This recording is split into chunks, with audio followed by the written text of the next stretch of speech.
ನಾನು ಡಾಕ್ಟರ್ ಮಲ್ಲನಗೌಡ ಅಂತ, ಮಲ್ಲನಗೌಡ ಒಂದೋಗ್ನೂರು. ಮುಖ್ಯವಾಗಿ ಏನು ಹೇಳಬೇಕಪ್ಪ ಅಂತಂದರೆ, ಎಲ್ಲರೂ ಹೇಳ್ತಾರೆ ನಾನು ಕಷ್ಟಪಟ್ಟು ಬಂದೆ, ನಾವು ಕಷ್ಟಪಟ್ಟು ಬಂದೆ. ಯಾಕಂದರೆ ಎಲ್ಲರೂ ಅವ್ರದ್ದೇ ಆದ ಜೀವನದಲ್ಲಿ ಒಂದು ಮಟ್ಟದಲ್ಲಿ ಇರಬೇಕಾದ್ರೆ ಎಲ್ಲರೂ ಕಷ್ಟಪಟ್ಟೇ ಮೇಲೆ ಬಂದಿರ್ತಾರೆ. ಸರ್ ನಾನು ಕಷ್ಟಪಟ್ಟು ಮೇಲೆ ಬಂದೆ ಅಂತ ನಾನು ಹೇಳ್ಕೊಳ್ಳೋದಂತ ಇರೋಂಗಿಲ್ಲ.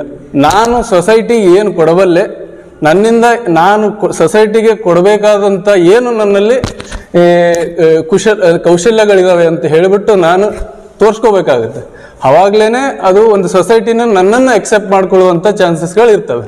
ಸೊ ಫಸ್ಟ್ ಆಫ್ ಆಲ್ ಆಗಿ ನಾನು MS ಅಂದರೆ MBBS ಮುಗಿಸ್ಕೊಂಡು MS ಆರ್ಥೋಪೆಡಿಕ್ಸ್ ಮುಗಿದಿದೆ ಮಂಡ್ಯದಲ್ಲಿ. ಸೊ ಅದಾದಮೇಲೆ ಫೆಲೋಶಿಪ್ ಇನ್ ಸ್ಪೈನ್ ಸರ್ಜರಿ ಅಂದರೆ ಬೆನ್ನು ಮತ್ತು ಕತ್ತು ಮೂಳೆ ವಿಭಾಗದಲ್ಲಿ ಫೆಲೋಶಿಪ್ ಮುಗಿಸಿದ್ದೀನಿ ಮುಂಬೈ, ನಾನಾವತಿ ಮತ್ತು ಭಕ್ತಿವೇದಾಂತ ಹಾಸ್ಪಿಟಲ್ಸ್ಗಳಲ್ಲಿ.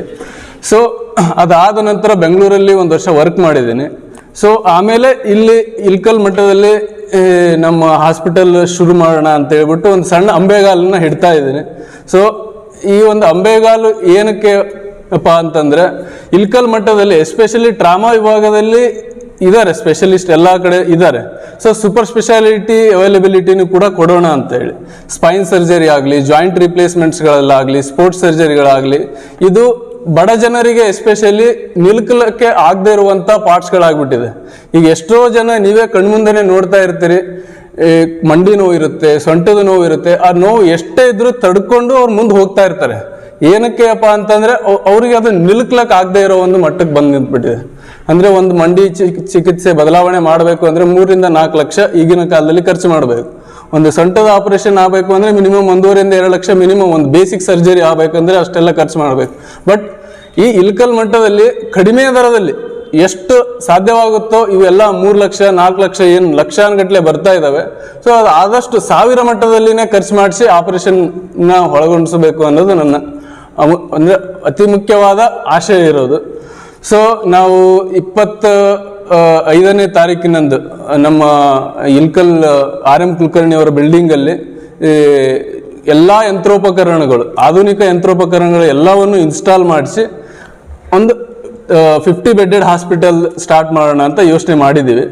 ಸೊ ಅದು ಓಪನಿಂಗ್ ಈ ರವಿವಾರ ಅಂದರೆ 25ನೇ ತಾರೀಕಿನಂದು ಜನವರಿ 25, 2026ರಂದು ಹಮ್ಮಿಕೊಳ್ಳಲಾಗಿದೆ.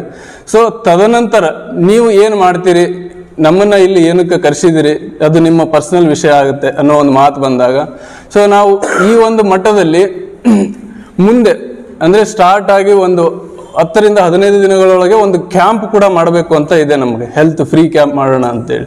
ಸೊ ಆ ಕ್ಯಾಂಪ್ನಲ್ಲಿ ನನ್ನದೇ ಮಿತ್ರ ವೃಂದದವರಾದ ಎಲ್ಲರನ್ನು ಅಂತಂದರೆ ಜನರಲ್ ಸರ್ಜರಿ ಆಗಲಿ, ENT ಅವರಾಗಲಿ, ಪೀಡಿಯಾಟ್ರಿಷಿಯನ್ಸ್ ಆಗಲಿ, ಅವರೆಲ್ಲರನ್ನೂ ಕರೆಸಿಬಿಟ್ಟು ಒಂದು ದಿನ ಫ್ರೀ ಕ್ಯಾಂಪ್ ಮಾಡೋಣ ಅಂತ ಯೋಚನೆದಲ್ಲಿದ್ದೀನಿ. ಸದ್ಯದಲ್ಲೇ ನಿಮಗೆ ಆ ಡೇಟ್ ಕೂಡ ಅನೌನ್ಸ್ ಮಾಡ್ತೀನಿ. ಅಂದರೆ ಅವತ್ತಿನ ದಿನ ಸ್ವಾಮೀಜಿ ಅವರನ್ನು ಕರೆಸಿಬಿಟ್ಟು ಅವತ್ತಿನ ದಿನ ಒಂದು ಫ್ರೀ ಕ್ಯಾಂಪನ್ನು ಮಾಡಬೇಕು ಅನ್ನೋ ಯೋಚನೆದಲ್ಲಿದ್ದೀವಿ. ಅವ್ರು ಯಾವ ದಿನ ಫ್ರೀ ನಮಗೆ ಡೇಟ್ ಕೊಡ್ತಾರೋ ಅದ್ರ ತಕ್ಕಂಗೆ ನಿಮಗೆ ಒಂದು ಡೇಟ್ ಕೊಟ್ಟು ಅವತ್ತಿನ ದಿನ ಫ್ರೀ ಹೆಲ್ತ್ ಕ್ಯಾಂಪ್ ಕೂಡ ಮಾಡೋಣ ಅಂತ ಯೋಚನೆದಲ್ಲಿದೆ. ಸೊ ಇದು ಒಂದು ಸಣ್ಣ ಹೆಜ್ಜೆಯನ್ನು ತಾವೆಲ್ಲ ಪತ್ರಿಕಾ ವೃಂದದವರು ನಮಗೆ ಈ ಸಣ್ಣ ಹೆಜ್ಜೆಯನ್ನು ದೊಡ್ಡ ಹೆಜ್ಜೆಯಾಗಿ ಬದಲಾವಣೆ ಮಾಡಲಿಕ್ಕೆ ತಾವೆಲ್ಲರೂ ಸಹಾಯ ಮಾಡಬೇಕು.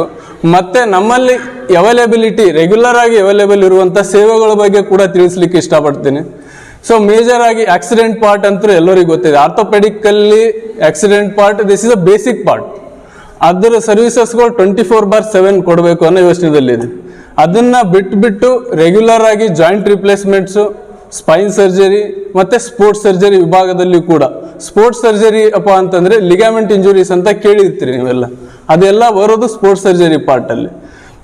ಸೊ ಅದನ್ನು ಕೂಡ ಇಲ್ಲಿ ಮಾಡೋಣ ಅಂತ ಹೇಳಿಬಿಟ್ಟು ನಮ್ಮಲ್ಲಿದೆ. ಇವಾಗ ಎಷ್ಟೋ ಜನ ಏನು ಯೋಚನೆ ಮಾಡಿರ್ತಾರೆ, ನೀವೆಲ್ಲ ಡೂಗ್ ಬೆನ್ನು ಇವನ್ನೆಲ್ಲ ನೋಡಿರ್ತೀರ, ಸ್ಕೂಲಿಯೋಸಿಸ್, ಕೈಫೋಸಿಸ್ ಅಂತ ಕರಿತೀವಿ.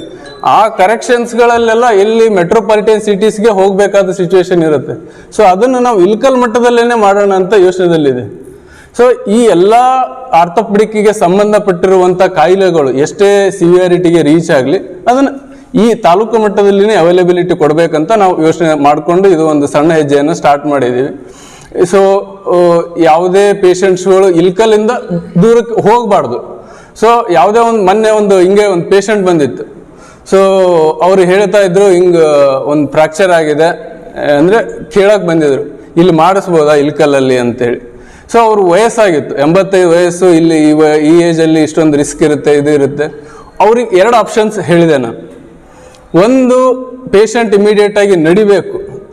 85 ವಯಸ್ಸು ಆದಮೇಲೆ ಅವರು ಮಲ್ಕೊಂಡಷ್ಟು ಅವ್ರಿಗೆ ಕಾಯಿಲೆಗಳು ಜಾಸ್ತಿ ಆಗುತ್ತೆ. ಆಲ್ಮೋಸ್ಟ್ ಅವ್ರನ್ನ ಮಲ್ಕೊಳ್ಳೋದ್ರಿಂದ ಪ್ರಿವೆಂಟ್ ಮಾಡ್ಬೋದು. ಇನ್ನೊಂದು ಆಪ್ಷನ್ ಇರುತ್ತೆ, ಕನ್ಸರ್ವೇಟಿವ್ ಮ್ಯಾನೇಜ್ಮೆಂಟ್, ಅಂದರೆ ನಾವು ಆಪರೇಷನ್ ಇರದೇನೆ ಟ್ರೀಟ್ಮೆಂಟ್ ಕೊಡುವಂಥ ಸೌಲಭ್ಯ. ಅದರಲ್ಲಿ ಆ ಥರ ಟ್ರೀಟ್ಮೆಂಟ್ಗಳಲ್ಲಿ 2 ರಿಂದ 3 ತಿಂಗಳು ವಯಸ್ಸಾದವ್ರು ಮಲ್ಕೊಳ್ಬೇಕಾಗತ್ತೆ ಒಂದೇ ಜಾಗದಲ್ಲಿ ಅಳಗಾಡ್ದಾನೆ. ಸೊ ಆ ಟೈಮಲ್ಲಿ ಏನಾಗುತ್ತೆ, ಮಲ್ಕೊಂಡಾಗ ಬೆಡ್ ಸೋರ್ಸ್ ಆಗಲಿ, ಅವರಿಗೆ ಶ್ವಾಸಕೋಶದ ಇನ್ಫೆಕ್ಷನ್ಗಳಾಗಲಿ, ಯೂರಿನ್ ಇನ್ಫೆಕ್ಷನ್ಗಳಾಗಲಿ, ಈ ಥರ ಆಗೋ ಚಾನ್ಸಸ್ಗಳು ಜಾಸ್ತಿ. ಅದರಿಂದನೇ ಅವ್ರ ನರಳಾಟ ಜಾಸ್ತಿ ಆಗುತ್ತೆ, ಕ್ವಾಲಿಟಿ ಆಫ್ ಲೈಫ್ ಕಡಿಮೆ ಆಗುತ್ತೆ. ಸೊ ಈ ಥರ ಸಮಸ್ಯೆಗಳನ್ನು ಪ್ರಿವೆಂಟ್ ಮಾಡಿಕೊಂಡು ಯಾವ ಪೇಷಂಟಿಗೆ ಸರ್ಜರಿ ಬೇಕು, ಯಾವ ಪೇಷಂಟಿಗೆ ಕನ್ಸರ್ವೇಟಿವ್ ಮ್ಯಾನೇಜ್ಮೆಂಟ್ ಬೇಕು, ಅದನ್ನು ಸರಿಯಾಗಿ ಅಳತೆ ತೂಗಿ ನಾವು ಪೇಷಂಟಿಗೆ, ಅಂದರೆ ಇಲ್ಲಿರೋ ರೋಗಿಗಳಿಗೆ ಸೇವೆಗಳನ್ನು ಸರಿಯಾಗಿ ಕೊಡಬೇಕು ಅಂತ ನಾವು ಯೋಚನೆ ಮಾಡಿಕೊಂಡು ಮಾಡ್ತಾ ಇದ್ದೀವಿ. ಇದೆಲ್ಲದಕ್ಕೂ ತಮ್ಮೆಲ್ಲ ಪತ್ರಿಕಾ ವೃಂದದವರಿಂದ ಸಹಾಯ ಬೇಕು ಅಂತ ನಾನು ಆಶಿಸ್ತೀನಿ. ಡಾಕ್ಟರ್ ಉಮಾ ಬೆಳವಣಿಗೆ ಅವರು ಸದ್ಯದಲ್ಲೇ ಒಂದು 10 ತಿಂಗಳ ನಂತರ ಅವರು ಕೂಡ ಈ ಸೇವೆಗೆ ಜಾಯಿನ್ ಆಗ್ತಾ ಇದ್ದಾರೆ. ಸೊ ನಾನು ಇವಾಗ ಪ್ರೆಸೆಂಟ್ಲಿ ಈ ಹಾಸ್ಪಿಟಲನ್ನು ಆರ್ಥೋ ವಿಭಾಗ ಅಂತಾನೆ ಸ್ಟಾರ್ಟ್ ಮಾಡ್ತಾ ಇರೋದು ಪ್ರೆಸೆಂಟ್ಲಿ. ಬಟ್ ಇದಕ್ಕೆ ಎಲ್ಲರನ್ನು, ಅಂದರೆ ಓವರ್ ದ ಮಂತ್ಸ್ ನಾನು ಎಲ್ಲ ಡಿಪಾರ್ಟ್ಮೆಂಟ್ಸನ್ನು ಕೂಡ ಜಾಯಿನ್ ಮಾಡ್ಕೋತಾ ಇದ್ದೀನಿ. ಅಂದರೆ ಜನರಲ್ ಮೆಡಿಸಿನ್ ವಿಭಾಗ ಆಗಲಿ, ENT ವಿಭಾಗ ಆಗಲಿ, ಸ್ಕಿನ್ ವಿಭಾಗ ಆಗಲಿ, ಈ ಥರ ಎಲ್ಲ ವಿಭಾಗಗಳನ್ನು ಒಂದು 6 ತಿಂಗಳು 8 ತಿಂಗಳ ಮಟ್ಟದಲ್ಲಿ ಎಲ್ಲರನ್ನು ಜಾಯಿನ್ ಮಾಡಿಸ್ಕೊತಾ ಇದ್ದೀನಿ. ಅಂದರೆ ಎಲ್ಲ ನನ್ನ ಸಹೋದರ ವೃಂದದಲ್ಲೇ ಇದ್ದಾರೆ. ಈ ಸದ್ಯ ಕೆಲವೊಬ್ಬರು BLDಯಲ್ಲಿ ವರ್ಕ್ ಮಾಡ್ತಾ ಇದ್ದಾರೆ, ಕೆಲವೊಬ್ಬರು ಕುಮಾರೇಶ್ವರದಲ್ಲಿ ವರ್ಕ್ ಮಾಡ್ತಾ ಇದ್ದಾರೆ. ಸೊ ಅವರೆಲ್ಲರನ್ನು, ಅಂದರೆ ನನ್ನ ಅಂದರೆ ನನ್ನ ಫ್ರೆಂಡ್ಸ್ ಗ್ರೂಪಲ್ಲೇ ಇದ್ದಾರೆ ಅವರೆಲ್ಲ. ಸೊ ಅವರನ್ನೆಲ್ಲರನ್ನು ನಾನು ಇಲ್ಕಲ್ಗೆ ಇನ್ವೈಟ್ ಮಾಡ್ತಾ ಇದ್ದೀನಿ. ಅವ್ರದ್ದು ಒಂದು ಕಮಿಟ್ಮೆಂಟ್ಸ್ ಇರೋದ್ರಿಂದ ಸೊ ಒಂದು 6 ತಿಂಗಳ ಒಳಗಾಗಿ ಅವರೆಲ್ಲರೂ ಕೂಡ ಜಾಯಿನ್ ಆಗೋ ಚಾನ್ಸಸ್ಗಳಿದ್ದಾವೆ. ಇದರ ಬಿಟ್ಟು ನಿಮ್ಮ ಸಂಶಯಗಳು ಅಥವಾ ಏನಾದರೂ ಸಲಹೆಗಳು ನೀವು ಕೊಡೋ ಇದು ಇದ್ರೆ ನೀವು ಹೇಳ್ಬೋದು. ಅದು ಕೂಡ ವೈದ್ಯರು ಆಪರೇಷನ್ ಮಾಡಿಸೋದು 4 ಫಿಸಿಯೋಥೆರಪಿ ಇರೋದು 12. ಯಾವಾಗಲೂ ನಾವು ಕಾಲು ಜಾಯಿಂಟ ಮಾಡಲಿ, ನರಮ ಮಾಡಲಿ, ಯಾವುದೋ ಮಾಡಲಿ, ಡಾಕ್ಟರ್ ಕೇವಲ ಅರ್ಧ ತಾಸಿನಾಗ ಆಪರೇಷನ್ ಮಾಡಿ ಹೋಗ್ತಾರೆ. ಬಟ್ ಕಂಟಿನ್ಯೂ ಅವರು ರೋಗಿ ಜೋಡಿ ಇರೋರು ಫಿಸಿಯೋಥೆರಪಿ, ಅವರು ಚಲೋ ಡಾಕ್ಟರ್ಸ್ ಇರೋರು. ಓಕೆ ಸರ್, ಅದು ಮೇನ್. ಅದ್ರದ್ದು ಅವೈಲಬಿಲಿಟಿ, ನಾನು ಮುಂಬೈಲಿ ಟ್ರೈನ್ ಆದಾಗ ಸರ್, ನನ್ನ ಸರ್ ಇದು 3 years US ಟ್ರೈನ್ಡ್ ಬರೀ ಸ್ಪೈನ್ಗೋಸ್ಕರ ಅಂತೇಳಿ, ಡಾಕ್ಟರ್ ಅಖಿಲ್ ಥಾವ್ರಿ ಅಂತೇಳಿ. ಸೊ ಅವರು ಯಾವ ಥರ ಟ್ರೈನ್ ಮಾಡಿದ್ದಾರೆ ಅಂದರೆ, ನಮಗೆ ಅವರು ವೆರಿ ಬೇಸಿಕ್ ಸೆಟಪ್ಪಲ್ಲಿ, ಇವನ್ ಹೈ ಎಂಡ್ ಮಷೀನ್ಸ್ ಇಲ್ಲ ಅಂದರೂ ಕೂಡ ಯಾವ ಥರ ಆಪ್ರೇಟ್ ಮಾಡಬೇಕು ಅನ್ನೋದು ಟ್ರೈನ್ ಮಾಡಿದ್ದಾರೆ. ಇನ್ನೂ ಒಂದು ಅವ್ರದ್ದು ಏನು ಒಂದು ಥೀಮ್ ಇತ್ತು ಅಂತಂದರೆ, ಯೋಚನೆ ಏನಿತ್ತು ಅಂತಂದರೆ, ಎಲ್ಲರಿಗೂ ನಾವು ಸರ್ಜರಿಗೆ ನುಗ್ಗಬಾರ್ದು. ಸೊ ಆದಷ್ಟು step by step, first tablets, ಆಮೇಲೆ ಫಿಸಿಯೋಥೆರಪಿ, ಆಮೇಲೆ ಇಂಜೆಕ್ಷನ್ಸ್, ಆಮೇಲೆ ಫೈನಲ್ ಸ್ಟೇಜಲ್ಲಿ ಸರ್ಜರಿ ಆಪ್ಷನ್ಸ್ ಕೊಡಬೇಕು. ಸೊ ನನ್ನ ಟ್ರೈನಿಂಗ್ ಆಗಿರೋದು ಆ ಸ್ಟೆಪ್ಪಲ್ಲಿ. ಸೊ ಆ ಥರ ಇರೋದ್ರಿಂದ ಸೊ ನಾನು ಸ್ಟಾರ್ಟ್ ಮಾಡೋದು ಕೂಡ ಅದೇ ಪ್ರೊಸೆಸ್ಸಲ್ಲೇ ಮಾಡಬೇಕು ಅಂತ ಯೋಚನೆ. ಮುಖ್ಯವಾಗಿ ಇದು ಬೆಳವಣಿಗೆ ಪರವಾರದ ಮತ್ತೊಂದು ಘಟಕ ಅಂತ ಹೇಳಿ ತಮ್ಮಲ್ಲಿ ಹೇಳೋಕ್ಕೆ ನಾನು ಇಷ್ಟಪಡ್ತೀನಿ. ಇವತ್ತಿನ ವಿಷಯ ಅಂತ ಹೇಳಿದ್ರೆ ಅಂತಂದರೆ, ಒಂದು ಹೇಳ್ತೀವಲ್ಲ ವೈದ್ಯೋ ನಾರಾಯಣ ಅಂತ ಹೇಳ್ತೀವಿ. ಆದರೆ ಇಂದಿನ ದಿನಮಾನಗಳೊಳಗೆ ವೈದ್ಯ ನಾರಾಯಣನಾಗಿ ಉಳಿದಿಲ್ಲ. ಇವತ್ತಿನ ದಿವಸ ಕಿವಿ ಮಾತನ್ನು ಕೂಡ ಇತ್ತಿಗೆ ಹೇಳೋಕ್ಕೆ ನಾನು ಇಷ್ಟಪಡ್ತೀನಿ. ಏನಂತಂದರೆ, ವೈದ್ಯರ ಅಂತಂದರೆ ದೇವ್ರು ಜೀವ ಕೊಡೋರು ಅವರು ವೈದ್ಯೋ ನಾರಾಯಣ ಅಂತ ಹೇಳ್ತೀವಿ. ಆದರೆ ಈಗ ದಿನಮಾನಗಳಲ್ಲಿ ಹೆಂಗಾಗ್ಬಿಟ್ಟಾವ ಅಂತಂದ್ರೆ, ಇವು ನಮ್ಮ ಹಿರಿಯರು ಹೇಳ್ದಂಗೆ ಮಷಿನ್ ಪ್ರಿಂಟ್ ಮಾಡೋ ಒಂದು ಸಂಸ್ಥೆಗಳಾಗಿ ಪರಿವರ್ತನೆಗೊಂಡವು.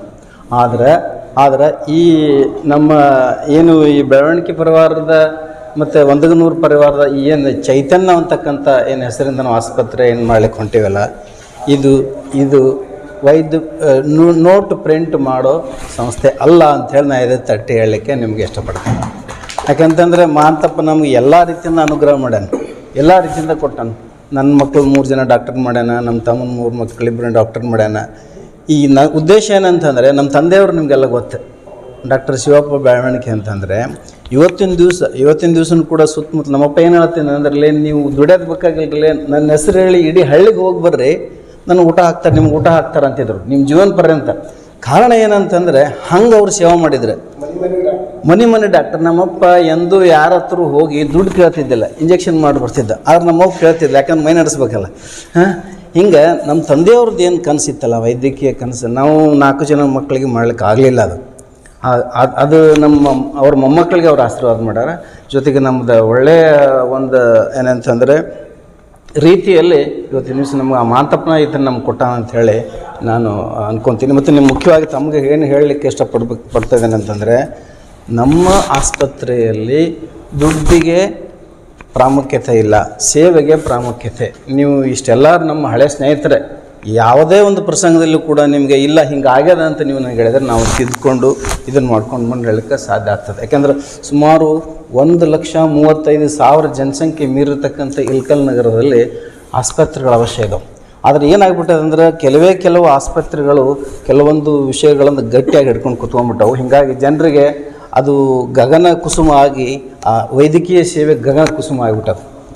ನಾನು ಅವ್ರ ಜೊತೆ ಮೊನ್ನೆ ಕುತ್ಕೊಂಡು ಮಾತಾಡಿದಾಗ ಹೇಳಿದ್ರು, ಇಲ್ಲ ಮಾಮ 4 ಲಕ್ಷ 5 ಲಕ್ಷ ಕೊಟ್ಟು ಮಾಡ್ತಾರೆ, ಅಂಥದ್ದು ನಾವು ಬರೀ 1 ಲಕ್ಷದೊಳಗೂ ಮಾಡಲಿಕ್ಕೆ ನಾವು ಸಾಧ್ಯತೆ ಅಂತ ಮಾಡಪ್ಪ, ನೀವು ಮೊದಲು ಅದನ್ನು ಮಾಡೋದು. ಯಾಕೆಂತಂದರೆ ಯಾವ ಆತ್ಮಗಳು ಜೀವಗಳು ನಮಗೇನು ಹರಿಸ್ತಾವಲ್ಲ ಅವ ನಮ್ಮ ಅಭ್ಯುದಯಕ್ಕೆ ನಮ್ಮ ಬೆಳವಣಿಗೆಗೆ ಕಾರಣ ಆಗ್ತಾವೆ ಅಂಥೇಳಿ ನಾನು ಅವ್ರಿಗೆ ಮೊನ್ನೆ ನಾನು ಹೇಳಿದೆ. ಇಲ್ಲಮ್ಮ 1 ಲಕ್ಷದಾಗೂ ನಾವು ಮಾಡ್ಬೋದು, ಅಷ್ಟೆಲ್ಲ ನಾನು ಬಾಂಬೆ ಹೋದಾಗೆಲ್ಲ ಕಳ್ಕೊಂಡು ಬಂದೀನಿ ಅಂಥೇಳಿ. ಆ ದಿಶ ಒಳಗೆ ನಮ್ಮ ಮುಖ್ಯ ತಿರುಳು ಏನಂತಂದರೆ, ನಮ್ಮ ಮುಖ್ಯ ಉದ್ದೇಶ ಏನಂತಂದರೆ ಜನರನ್ನು ಮುಟ್ಟುವುದು, ಜನರಿಗೆ ವೈದ್ಯಕೀಯ ಸೇವೆ ಕೊಡುವುದು. ವೈದ್ಯೋ ನಾರಾಯಣ ಅಂತಕ್ಕಂಥ ಏನು ಉಕ್ತಿ ಏನದಲ್ಲ ಅದಕ್ಕೆ ಬದ್ಧತೆಯಾಗಿ ನೀಡ್ತಕ್ಕಂಥದ್ದು, ಅದರ ತಕ್ಕಂತೆ ನಾವು ನಡ್ಕೊಳ್ತಕ್ಕಂಥದ್ದು. ಆ ದಿಶ ಒಳಗೆ ನಾವು ಇದನ್ನು ಈ ಒಂದು ಆಸ್ಪತ್ರೆಯನ್ನು ಪ್ರಾರಂಭ ಮಾಡ್ತಾಯಿದ್ವಿ. ಈ ಪ್ರಾರಂಭಿಕದಲ್ಲಿ ಈ ಸದ ಆರ್ತದ ಜೊತೆಗೆ ಮುಂದೆ ನನ್ನ ಮಗಳು ಬರ್ತಾಳೆ ಅಂತ ಈ ಸದ PG ಒಂದು 6 ತಿಂಗಳದೊಳಗೆ ಪಿಡಿಯಾಟ್ರಿಕ್ ಕೂಡ ವರ್ಕ್ ಮಾಡ್ತೀವಿ. ತದನಂತರದಲ್ಲಿ OBG ಕೂಡ ಇದೆ. ಮತ್ತೊಂದು ಇನ್ನೊಂದು 10 ಹಲವಾರು ಸ್ಪೆಷಲಿಸ್ಟ್ಗಳನ್ನು ತಂದುಕೊಂಡು ಅತ್ಯಂತ ಹತ್ತಿರದ ನಮ್ಮದು ಪೂರ್ವಜ ನಮ್ಮದು ಪುಣ್ಯ ಅಂದರೂ ತಪ್ಪಾಗಲಿಕ್ಕಿಲ್ಲ, ನಮ್ಮ ಕುಲ್ಕರ್ಣಿ ಆಸ್ಪತ್ರೆ ಸಿಕ್ಕಿದ್ದು. ಯಾಕೆಂತಂದರೆ ಸುಮಾರು ಆಪ್ಟೋ ಡಾಕ್ಟರ್ ಇದ್ರಿ ಅಲ್ಲಿ ಮೊದಲು. ಪಾಟೀಲ್ ಡಾಕ್ಟರ್ ನಾವು ಇವತ್ತಿಗೂ ನಮ್ಮ ಇಲ್ಕಲ್ ನಗರ 3 ಜನ ಡಾಕ್ಟರ್ ನೆನ್ಸತ್ತಿ.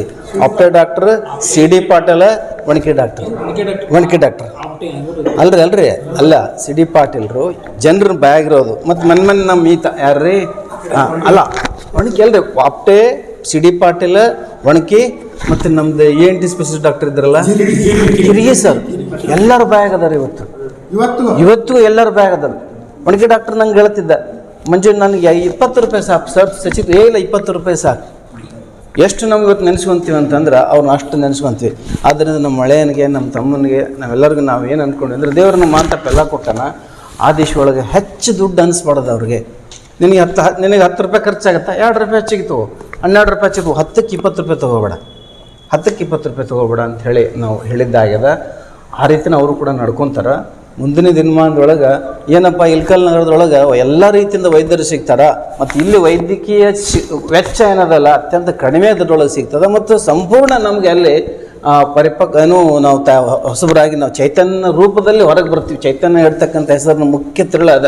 ಬಂದಿರತಕ್ಕಂಥ ರೋಗಿಗೆ ಚೈತನ್ಯ ಕೊಡೋದು, ಬಂದಿರತಕ್ಕಂಥ ರೋಗಿಗೆ ಅತಿ ಸುಶ್ರಾವವಾಗಿ ಅವ್ರನ್ನ ಸೇವೆ ಮಾಡೋದು, ಬಂದಿರತಕ್ಕಂಥ ರೋಗಿಗೆ ಯಾವುದೇ ರೀತಿಯಿಂದ ಅವ್ರಿಗೆ ತೊಂದರೆ ಆಗದೆ ಅವ್ರನ್ನ ಚೈತನ್ಯ ಅವರಲ್ಲಿ ಮೂಡಿಸೋ ಒಂದು ಮುಖ್ಯ ಉದ್ದೇಶ, ಮುಖ್ಯ ತಿರುಳು, ಮುಖ್ಯ ಸಂದೇಶ ಇಟ್ಕೊಂಡು ಈ ಒಂದು ಆಸ್ಪತ್ರೆಯನ್ನು ನಾವೆಲ್ಲ ಪ್ರಾರಂಭ ಮಾಡಿದ್ವಿ. ಇದು ಬೆಳಿಬೇಕು, ಉಳಿಬೇಕು, ಮೇಲೆತ್ತರಕ್ಕೆ ಹೋಗ್ಬೇಕಂತಂದ್ರೆ ನಮ್ಮೆಲ್ಲರ ಆಶೀರ್ವಾದ ಬೇಕೇ ಬೇಕು. ಯಾಕೆಂತಂದ್ರೆ ಇವತ್ತು ಪತ್ರಕರ್ತರಿಂದ ನಾವು ಏನಾದರೂ ನಾವು ಅವ್ರ ಬಗ್ಗೆ ಅವರಿಂದ ನಾವು ಹೆಸರು ಕಳ್ಕೊಂಡು ಅಂತಂದರೆ ನಾವು ಮುಂದೆ ಬರಲಿಕ್ಕೆ ಸಾಧ್ಯ ಇಲ್ಲ. ಆ ದಿಶೊಳಗೆ ನೀವೆಲ್ಲರಿಗೂ ನಾವು ಇಲ್ಲಿ ನಿಮಗೆ ಕೈ ಜೋಡಿಸಿ ಕೇಳ್ಕೊಳೋದು ಇಷ್ಟೇ, ಈ ಆಸ್ಪತ್ರೆ ಬಡ ಜನರಿಗಾಗಿ, ಈ ಆಸ್ಪತ್ರೆ ಕಡಿಮೆ ದರದಲ್ಲಿ ಸೇವೆ ಒದಗಿಸ್ತಕ್ಕಂಥ ಆಸ್ಪತ್ರೆ, ಈ ಆಸ್ಪತ್ರೆ ಎಲ್ಲ ರೀತಿಯ ಮಲ್ಟಿ ಸ್ಪೆಷಾಲಿಟಿ ವೈದ್ಯರನ್ನು ಒದಗಿಸಿಕೊಡ್ತಕ್ಕಂಥ ಆಸ್ಪತ್ರೆ. ಆಮೇಲೆ ಇದೆಲ್ಲೇ ನಿಮ್ಗೆ ಯಾವುದೇ ರೀತಿಯಲ್ಲಿ ನಿಮಗೆ ಅಲ್ಲಿ ಇದರಲ್ಲಿ ಲೋಪ ದೋಷಗಳು ಕಂಡು ಬಂದಲ್ಲಿ ದಯವಿಟ್ಟು ನೀವು ಇಲ್ಲಿ ಕುಂತಿರ್ತಕ್ಕಂಥ ಯಾರಿಗಾದ್ರೂ ಒಬ್ಬರಿಗೆ ನೀವು ತಿಳಿಸಿದರೆ ಅದನ್ನು ನಾವು ಸರಿಪಡಿಸ್ಕೊಂಡು ಮುನ್ನಡೆಸ್ಕೊಂಡು ಹೋಗ್ತೀವಿ ಅಂಥೇಳಿ ಈ ಸಂದರ್ಭದಲ್ಲಿ ಹೇಳ್ತಾ, ತಾವೆಲ್ಲ ತಮ್ಮೆಲ್ಲ ಕೆಲಸ ಕಾರ್ಯಗಳನ್ನು ಬದಿಗೊತ್ತಿ ನಮ್ಮ ಕರೆಗೆ ಹೋಗೊಟ್ಟು ಬಂದು ನಿಮ್ಮೆಲ್ಲ ಏನು ಇದರ ಉದ್ದೇಶಗಳನ್ನು ಸವಿಸ್ತಾರವಾಗಿ ನೀವು ಕೇಳಿದ್ದಕ್ಕೆ ನಿಮಗೆಲ್ಲರೂ ಕೂಡ ಬೆಳವಣಿಗೆ ಪರಿವಾರದ ವತಿಯಿಂದ 100 ಪರಿವಾರದ ವತಿಯಿಂದ ತಮಗೆ ಅನಂತ ಧನ್ಯವಾದಗಳು ಸರ್.